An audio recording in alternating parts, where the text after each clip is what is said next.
guys, welcome to a new type of video that I've never done on my channel before. We are going to be doing a reading vlog for today's video. I'm doing this intro a little separate from the actual reading vlog just because I've never done one of these before, and I wanted to try this out, see if I can kind of be a little bit interesting for the books that I'm reading. This one is a little bit on the longer side, purely just because it's my first one and I didn't know how many books I wanted to include in this. I also like to yap, so we talk a lot in this reading vlog. I've already filmed everything. This is just the intro that I'm doing for it, but I yap a lot in it. But I hope you guys are intrigued by this type of new content because it's reading content. I know some people do really like reading content, and I wanted to try it out, see if I can kind of make it something that you guys would enjoy. So hopefully you do. If you don't enjoy it, we'll never do another reading vlog. Maybe I'll do one more and then call it a day, but I wanted to try it out to do something a little bit differently. So without further ado, I'm gonna stop talking. Let's get into the first book.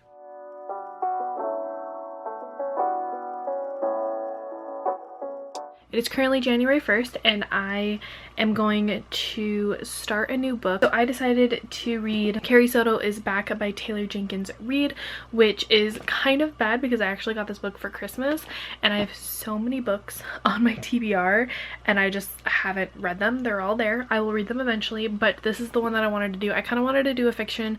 I think it's considered fiction, but I didn't want to do anything that was going to be like a fantasy. I've read a couple of romances and mysteries too, so I wanted to start this one. So I'm going to start this one tonight. We'll see how far I get through it. I'm getting back on my reading game, so we'll see how this reading vlog and how these things go about. So I will update you guys probably later tonight and then just kind of go from there. But bear with me as this is my first reading vlog, but I will do my best to try to keep you guys updated, give you all my thoughts and stuff as they're in real time. And yeah, that's the first book that we're gonna be reading. I'm looking a little rough, but we're gonna accept it. Just let it happen. I am about 25% of the way through Carrie Soto is Back, and I just realized I didn't really like tell you guys anything about what this book is about. So one thing that I like about Taylor Jenkins Reid is that she does have a couple books that are interconnected to each other a little bit. Not enough to where you need to read one of the other books in order to understand what's happening, but enough to where like the characters kind of appear in other books. So this one, Carrie Soto, actually appears in Malibu Rising, which I read at Malibu Rising last year, and then from Malibu Rising there is a character that actually appears in The Seven Husbands of Evelyn Hugo. So that's one thing I really like about Taylor Jenkins Reid, is that her books are kind of connected but also not. Essentially, Carrie Soto is a tennis player who was in retirement, was like the best tennis player in the world, and she's going out of retirement because there is a person who is now challenging her title. And so this is like her kind of comeback of coming out of retirement, being coached again by her dad, and this is her comeback story. Really liking it so far. I love Taylor Jenkins Reid. Like, I love her writing style is so unique and it's so captivating because it is so different. So I tend to like not put her books down. Like, I'm usually like pretty obsessed with them.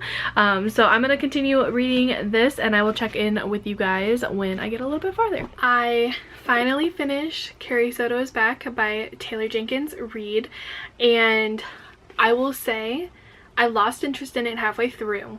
However, the ending I loved. I actually cried. Was not expecting to cry, but that is because of a very, very specific situation that happened to her at the ending of the book, and I related to it a little too much, and it made me cry, but also it was great to see her growth in the end. I was not expecting her growth in the end. I actually was gonna rate this about 3 stars for a while, purely just because her growth in it, I was just like, this is not great. Like, I did not like her as a character.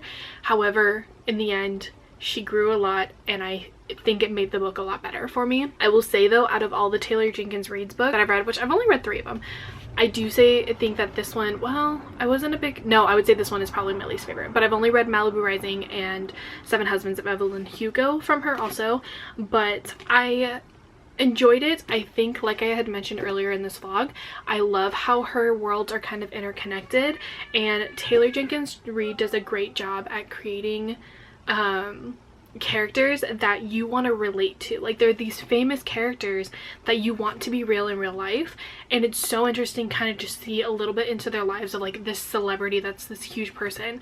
So I loved getting to see that aspect of it, and it was very, very interesting to be able to see how she made this character turn into a more likable character throughout the book. I'm glad that I got to read another Taylor Jenkins Reid book, and I will continue obviously reading all of her books in the future.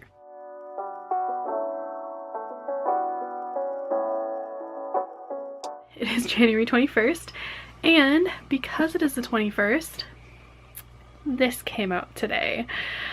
I cannot tell you how excited I am to have this.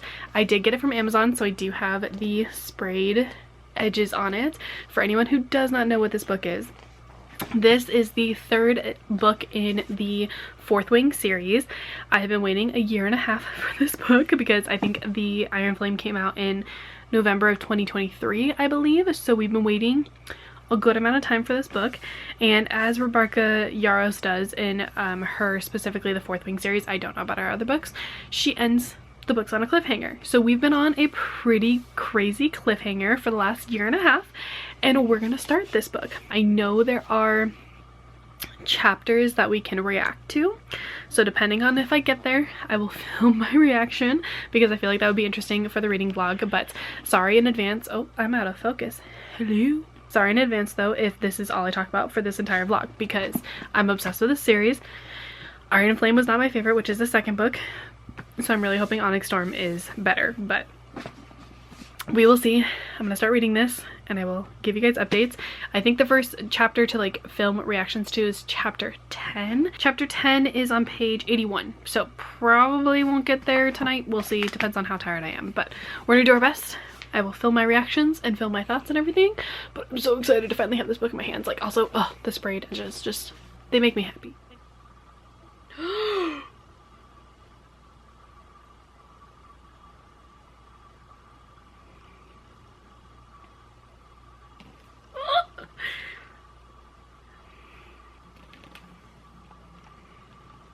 Oh my god.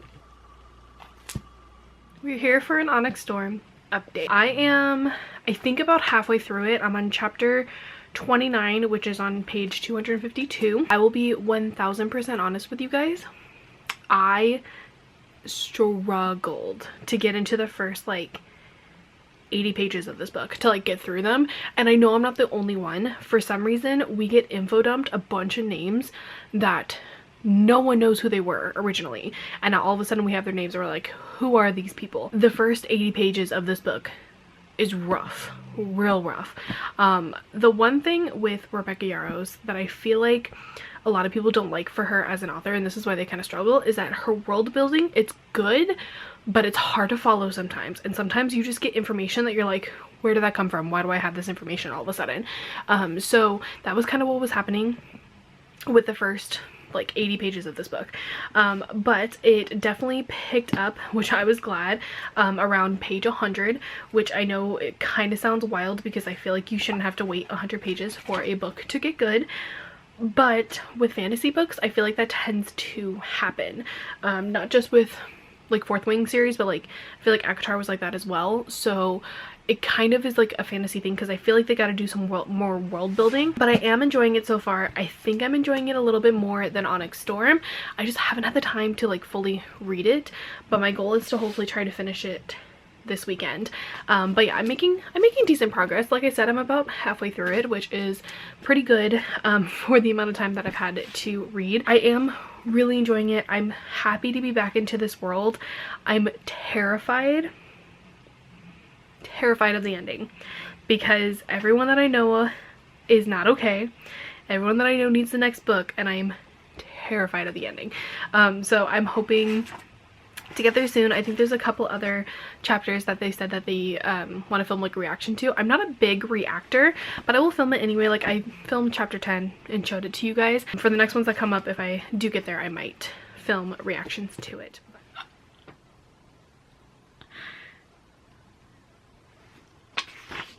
I knew it. Oh my god, I knew we were gonna. I knew it. I knew it. I knew it. I knew it. Wait. Is that her signet? What? What? I was not. Oh my god, it makes so much sense. I was not expecting that to be her signet, but it makes so much sense. I'm on the last like 50 pages of this book. I'm almost there. I'm terrified. You know, I'm literally so scared to see what happens. But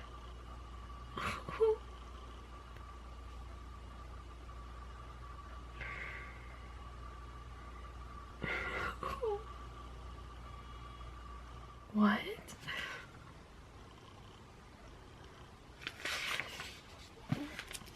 What? What? What do you mean? I don't even have words. Okay, oh my god. Okay, I'm gonna try to figure out what the hell I just read. And figure out my thoughts, and then I'll come back, but I'm not okay.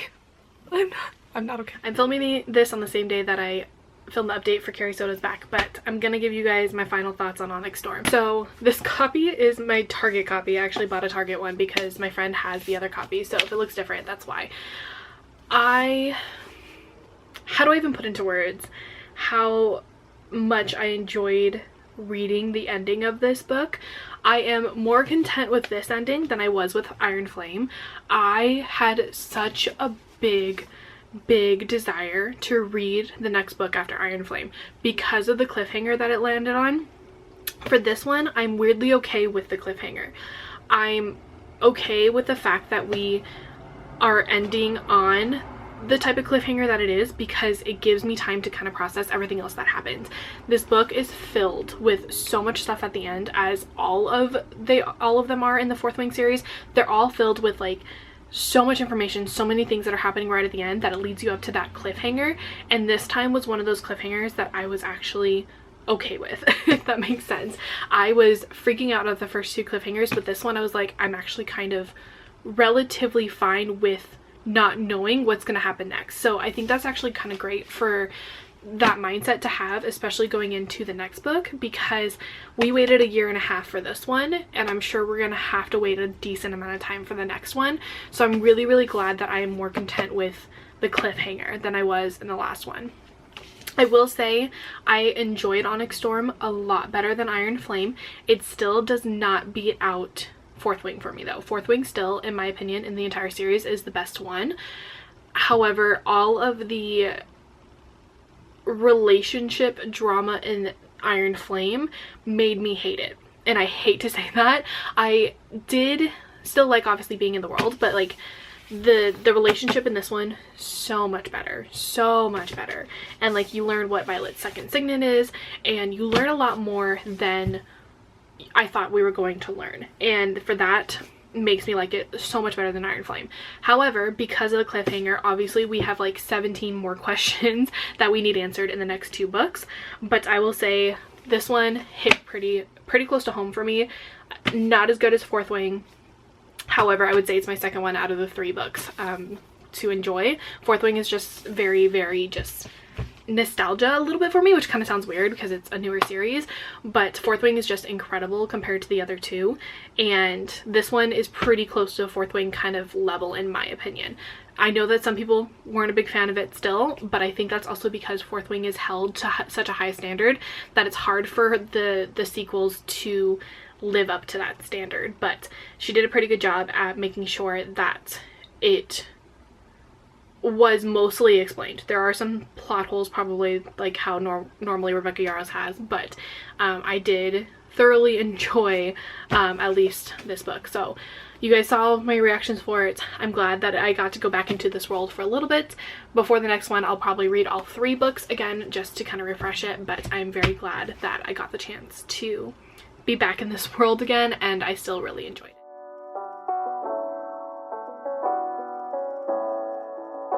Here back for an update for this reading vlog. Two things. One, my foundation is the wrong color. It's very orange. Just let it happen. Don't look at it. Two, I'm currently in a hotel room, so the lighting's not the greatest. I'm using like this lamp right here, but I'm in a hotel room because I'm currently in West Virginia for a concert. But I started 2 books while I was on this trip, and I'm going to at least talk about them. I'm going to talk about one first because I'm almost done with it, and I'll probably finish it either tonight or early tomorrow. First one that we're going to talk about is Survive the Night by Riley Sager. I am a big avid Riley Sager fan. I do actually really like his books. He's probably one of my favorite thriller authors, or at least one of the few authors that I've actually read. This one is one of the few that I haven't, and I know this is not one of his more popular books. And essentially the like plot behind it is that there is a girl named Charlie who is trying to get to her grandmother's house, and it's like a 6-hour drive to her grandmother's house, and so she enlists the help of a stranger by the name of Josh, who is going to be driving her to her grandmother's house. And the whole concept of this is that she has no idea who Josh is, and he seems a little sus and a little sketchy, and so she's trying to figure out like what she should do, if he's gonna like kill her, stuff like that. I'm probably about 60% of the way through this book.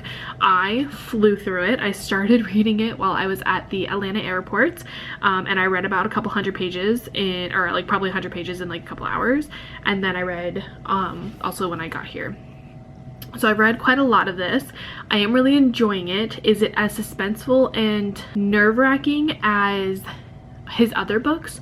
Absolutely not. I am enjoying it just for the fact that it seems a little too obvious of who the killer is, and I'm like, there's something here, and I have a couple theories, which I'm not going to say because obviously that'll ruin it. It's too obvious. There's something that's happening, and if I know Riley Sager, there's gonna be a plot twist at the end. So we'll see how it goes. I also have my sister reading it. I convinced her to read it, so I'll see like what her reaction is to it when she's done. I'll let you guys know when I actually do finish it, but for now, so far so good. Back to give my final thoughts on Survive the Night. So I predicted the ending. One of my 2 predictions ended up coming true. I kind of already knew what was going to happen, and I now understand why this is not Riley Sager's best book and why everyone is not a big fan of it, because it was very predictable. I still enjoyed it, but not enough for me to be like, you need to read this book. It was good. If you are a Riley Sager fan, I would still say read it, but it was predictable, unfortunately. And I don't know if that's just because I've read a decent amount of Riley Sager's books, or if it really was. Well, no, because I think my sister said that she thought it was predictable as well. So because of that, not my favorites.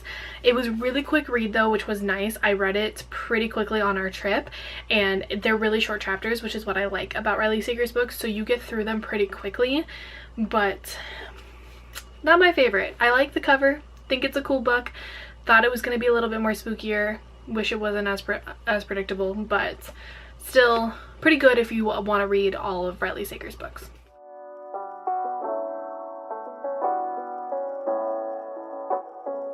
But this is the second book that I've started on this trip in West Virginia. This is Binding 13 by Chloe Walsh. I actually started this one first before I started Survive the Night. However, I stopped reading this one because I figured I was gonna finish Survive the Night first. I'm about 95 pages into this one. This is I believe it's a romance. I don't know if it's a young adult romance, but it's for sure a romance. And it's about Shannon, who transfers to a new school because she is getting bullied and tortured at her old school. So she gets transferred to a new school in hopes that this new school will not have issues with bullies. While she's there on her first day, she actually meets Johnny Kavanagh, who is the main male character in this book. He is essentially recovering from an injury and is like the popular kid at the school. Everyone listens to him. On Shannon's first day, a situation happens where she meets Johnny where like she actually gets injured. I think, I don't know if that actually says that, but something happens on her first day of school. One of those like romances where it seems like they kind of like fall in love at the first sight, but like obviously there's reasons why they can't be together. This one's also a little interesting because it is actually set in Ireland, so there are a little bit of different words in here that there's a glossary at the front, which is actually really nice that the author did that, because there's some words that you're like, what does that mean, what? So that was actually really nice to have. I'm here to give you guys an update on Binding 13 that I did start on my trip. Guys, I'm struggling. So I am 300 pages, I'm 296 pages into this book right now, and if anything this book has taught me is that I hate slow burns. I really am not a slow burn person, and I think that's why I'm struggling so much with this book. Like, most of the time with romance books I can get into them pretty quickly, but I think my issue with this one is that because it is a slow burn and this book is 500 pages, I think that's why I'm struggling so much with it. I'm gonna try to read a good portion of it today, get it out of the way, and see if I can try to finish it. But it's getting better, but I think it's just a personal thing with me where I do not like slow burns. So it's one of those things where it's not the author's fault, it's not the book's fault, it's just my own personal thing with it. And I have a feeling I'm gonna fall in love with Johnny. I already know that. Like, I already know that I'm probably still gonna enjoy the rest of this, but I'm struggled. And for me that's kind of rough because, like, it does not take a lot for me to get into romance books, but this one is a rough time. But I'm gonna try to read as much of this as possible, see if I can try to get through the rest of it pretty quickly, and we'll go from there. I will say I love Johnny and Gibbsy's relationship, which Gibbsy is Johnny's best friend. Their banter, it's great. I do love that. An interesting storyline and background for Shannon as well. Like, the background and stuff is interesting. It's just when you pick up a romance book, you're not expecting it to be this much of a slow burn. And the fact that I'm 300 pages into this book and there's still nothing, I'm struggling. But we're gonna finish it. I will get through it. But yeah, that's my update. I finally finished Binding 13 by Chloe Walsh. I feel like it took me forever to finish it, but we finished it. We're finally here, and I'm kind of torn, honestly, for how I feel about this book. I hate that it's considered a romance because it is such a big slow burn. Like, I hate slow burns, and I've learned that with this book in particular. I am not a slow burn girly, and because of that I'm struggling with how I feel about this, because I do love the characters. Gibbsy and Johnny, they make me happy, just their like dynamic and everything. And then like getting a little bit more of Shannon's backstory is insane, because like seeing everything that she goes through is wild. And like I love the like tension and everything between Johnny and Shannon, but like I need a little bit more. And like I know there is a sequel to this book, and now I understand why there's a sequel to this book, because of like the ending with it. One, ends on semi a cliffhanger, but also two, I need more. Like I need more of them and like the romance aspect of it. So I'm torn for how I feel about this. Will I read the next book? Yes. Hopefully I like it a little bit better than this, but everyone raves about this book, so that's why I'm like, I don't know why I feel a little off by it, if that makes sense. So anyway, yes, finish this book. I'm glad to have finished it. It's a hefty romance book, and it's a little bit on the bigger side. I know the next one is even bigger, so I will continue the series, at least for the next one, to see where Johnny and Shannon's story goes, but I have kind of very like mixed feelings about the book.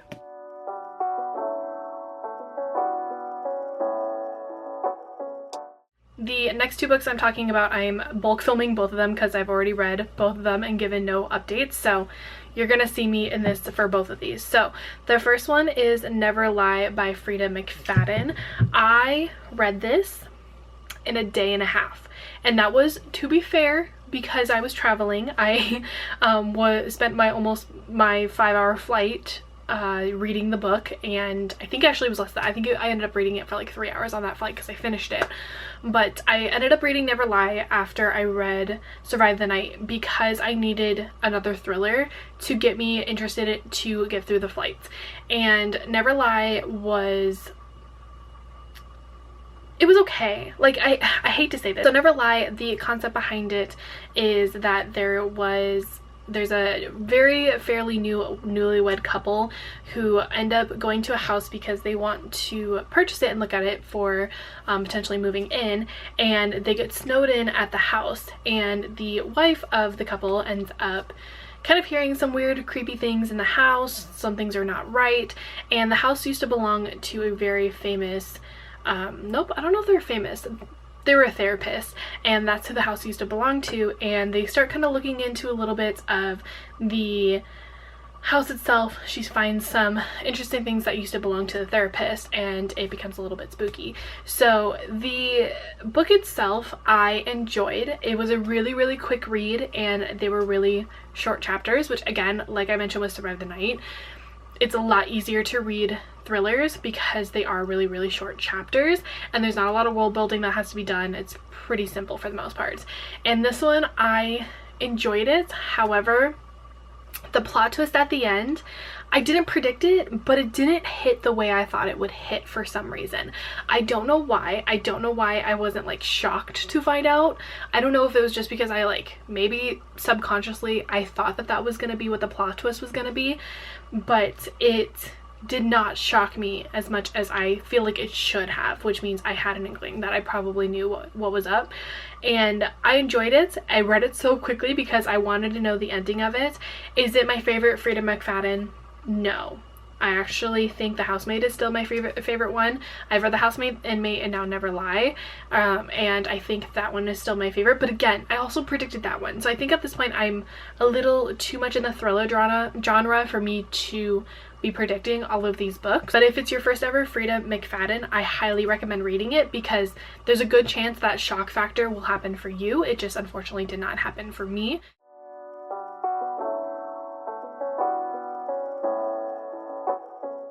So the last book for this reading vlog is another one that I've already read. I read it on my Kindle, which is why I read it quicker. But it is I Hope This Finds You Well by Natalie Sue. So this is the first time I've ever read anything by this author. I specifically wanted to read this book because I watched a vlog from Kirsten and she had mentioned this book. And she sold it to me. Literally as soon as she had told me the plot of it, I straight out was like, oh, say less. Let me go see if this is on Kindle Unlimited so I can read it. And it was. So I read it really quickly. I was actually reading it while I was at work, so during my breaks and stuff like that. It was a really easy book to follow. It features Jolene, who is at a corporate job, and she works in an office with a bunch of other people, and she gets in trouble while she is working there for sending an email that was not work appropriate, and she essentially ends up having to talk to this new HR representative, and this HR representative makes a mistake with her computer after making some changes to her computer because of the discipline that she receives, and she all of a sudden has a look into all of her office mates' lives.